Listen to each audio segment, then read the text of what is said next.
महाभारत का वो अजेय योद्धा जिसकी एक तीर की गूंज से पूरा कुरुक्षेत्र थर्रा उठता था। जी हाँ, नाम था उसका अर्जुन। गांधीव धनुष का स्वामी, कृष्ण का सबसे प्रिय सखा, पांडवों का गर्व, देवताओं का प्रिय पुत्र, वो ही अर्जुन। जी हाँ, लेकिन पूरा 1 साल तक क्यों उन्हें महिला बनकर रहना पड़ा। जी हाँ, स्त्री रूप में।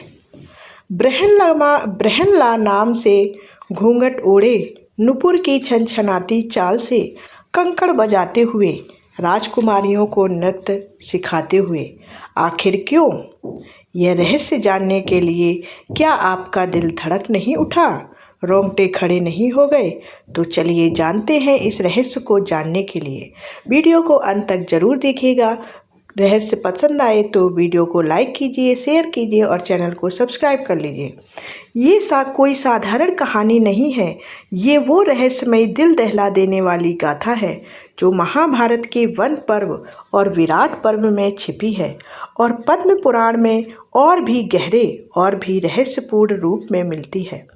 ज़्यादातर लोगों ने इसे दिखाया, लेकिन असली भाव, असली पीड़ा, असली लीला वो कभी नहीं बता पाए। आज हम उस पूरे सफ़र को खोलेंगे धीरे धीरे। क्यों एक महान योद्धा को अपना पुरुषत्व छोड़ना पड़ा? अप्सरा उर्वशी का क्रोध था या कोई दिव्य योजना थी? श्राप था या छुपा हुआ वरदान था इसके पीछे का? और वो दूसरी कहानी जहां अर्जुन गोपी बनकर कृष्ण की रासलीला में शामिल हुए। ये कहानी इतनी आकर्षक, इतनी चौंकाने वाली है कि एक बार शुरू करने के बाद आप रुक नहीं पाएंगे। तो तैयार हो जाइए, आइए उस जादुई लेकिन दर्द भरे सफ़र पर चलते हैं। अर्जुन का स्त्री बनने का अनोखा राज। तो सबसे पहले चलते हैं स्वर्ग लोक का वो सुंदर बगीचा जहाँ अप्सरा का दिल पिघला और उनका क्रोध फूटा। महाभारत के वनवास के दौरान जब पांडव जंगल में भटक रहे थे, अर्जुन ने दिव्य अस्त्र सीखने के लिए स्वर्गलोक जाने का फैसला किया। इंद्र, जो कि उनके पिता थे, ने उन्हें बुलाया था।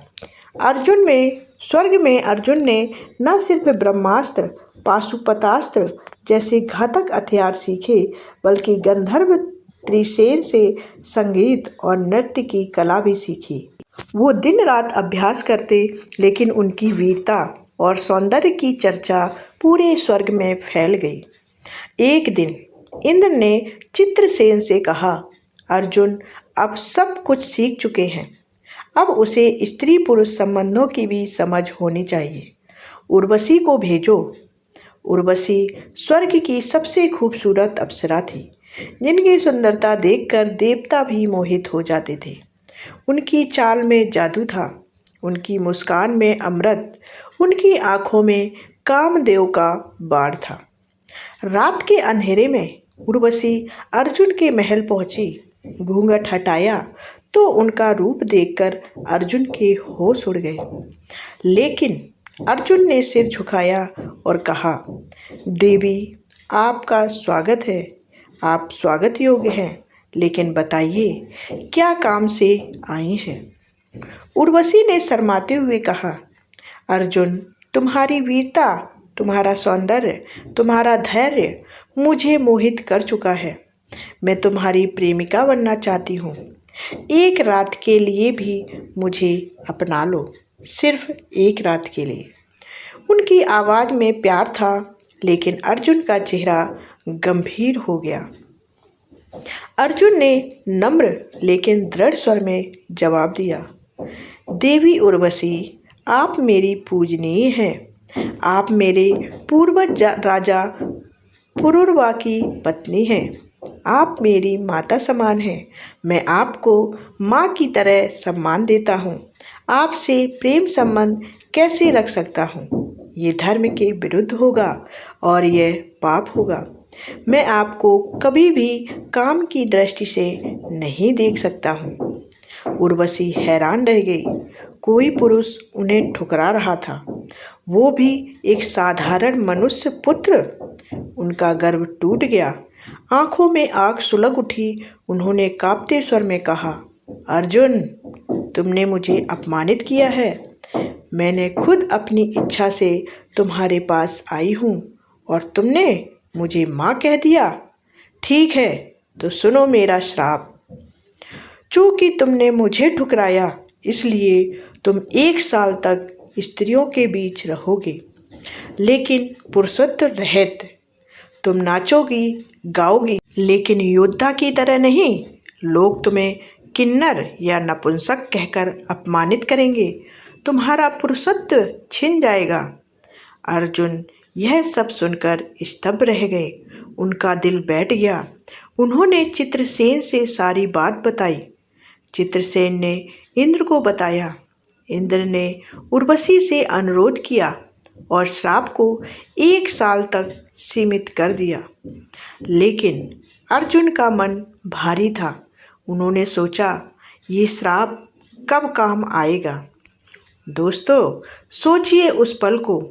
एक योद्धा जो कभी रणभूमि में सिंह की तरह दहाड़ता था, अब स्त्री बनने का श्राप सुन रहा है।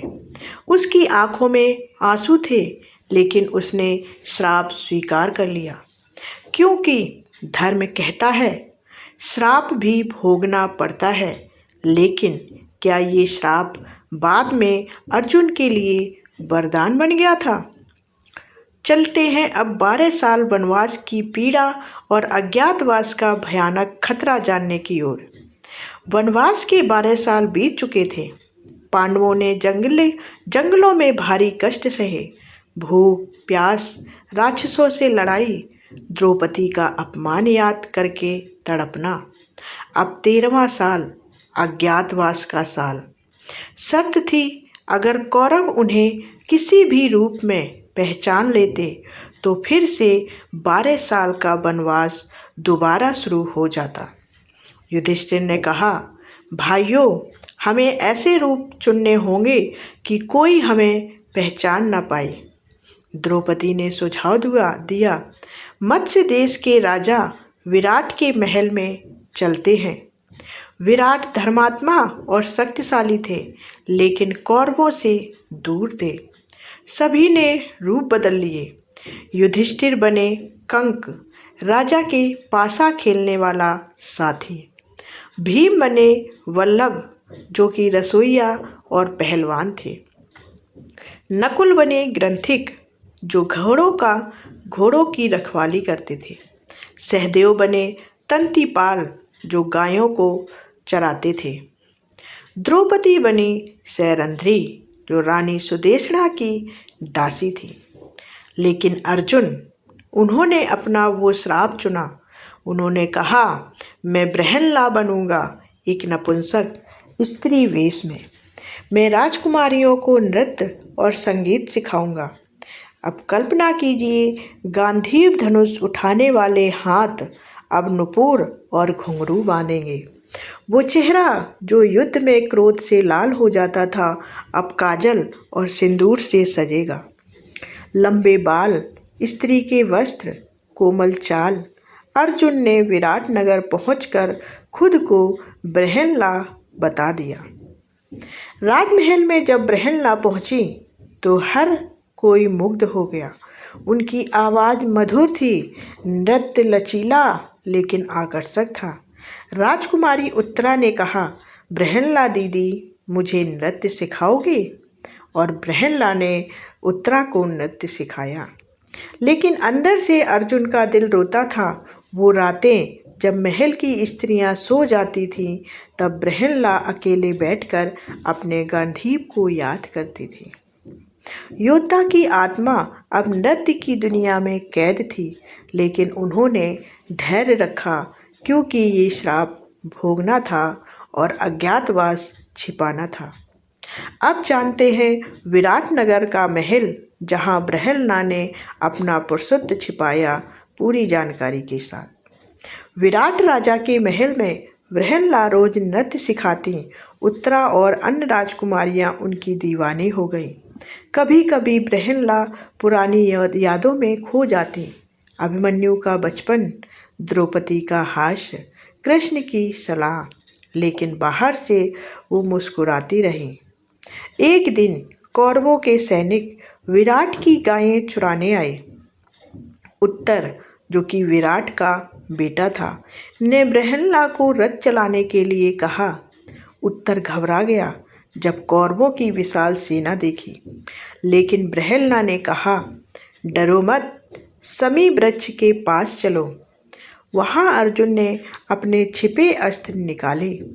देवदत्त शंख फूका और फिर बृहन्ला रूप में ही अर्जुन बन गए। उन्होंने कर्ण, द्रोण, भीष्म, कृपाचार्य और महारथियों को युद्ध में हरा दिया। पूरा विराट नगर हैरान था, लेकिन अज्ञातवास अभी पूरा नहीं हुआ था। इसलिए अर्जुन ने फिर बृहन्ला बन गए। आखिरकार जब साल पूरा हुआ, अर्जुन ने अपना असली रूप दिखाया। विराट ने कहा, तुम पांडव हो, और पांडवों ने अपना राज मांग लिया। ये था महाभारत का हिस्सा जहाँ श्राप ने अर्जुन को बचाया। बिना इस स्त्री के रूप में वो पहचाने जाते और फिर वनवास शुरू हो जाता। श्राप वरदान बन गया। अब जानते हैं पद्म पुराण का वो गहरा रहस्य अध्याय जहां अर्जुन की गोपी लीला थी। महाभारत की कहानी यहीं खत्म नहीं होती। पद्म पुराण के पाताल खंड में एक और अनोखी गाथा है, अर्जुनी वाली। एक दिन द्वारका में अर्जुन ने कृष्ण से पूछा, सखे, तुम्हारी गोपियों की संख्या कितनी है? वे कैसी दिखती हैं? रासलीला में क्या होता है? तुम उनके साथ कैसे प्रेम करते हो? ये राज जरा मुझे भी बताओ।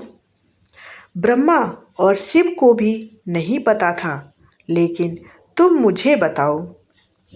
कृष्ण मुस्कुराए, बोले, पार्थ, ये गोपनीय लीला है, कोई इसे नहीं जान सकता। लेकिन अर्जुन ने कृष्ण के चरण पकड़ लिए। सखे, मैं तुम्हारा सबसे प्रिय हूँ, मुझे बताओ। कृष्ण ने अर्जुन को त्रिपुर सुंदरी देवी के पास भेजा, वो देवी जिनसे सृष्टि की रचना हुई थी। देवी ने अर्जुन से कठिन पूजा करवाई, फिर कहा, दक्षिणी तालाब में डुबकी लगाओ। अर्जुन डुबकी लगाकर बाहर निकले तो अर्जुनी बन चुके थे, यानी एक स्त्री रूप। सिर से पांव तक एक बेहद खूबसूरत युवती, स्वर्ण जैसी चमकदार त्वचा, चांद जैसा मुखड़ा, घने घुंघराले बाल, कमनीय कमर, मंद मुस्कान। वो अपने पुराने शरीर को भूल गए, यादें मिट गईं। अर्जुनी ने वृंदावन के गोपियों के बीच प्रवेश किया।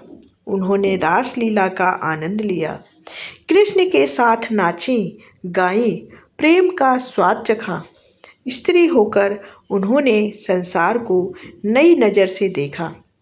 पुरुष की आंखों से जो छिपा रहता है, स्त्री बनकर वो अर्जुन ने अनुभव किया।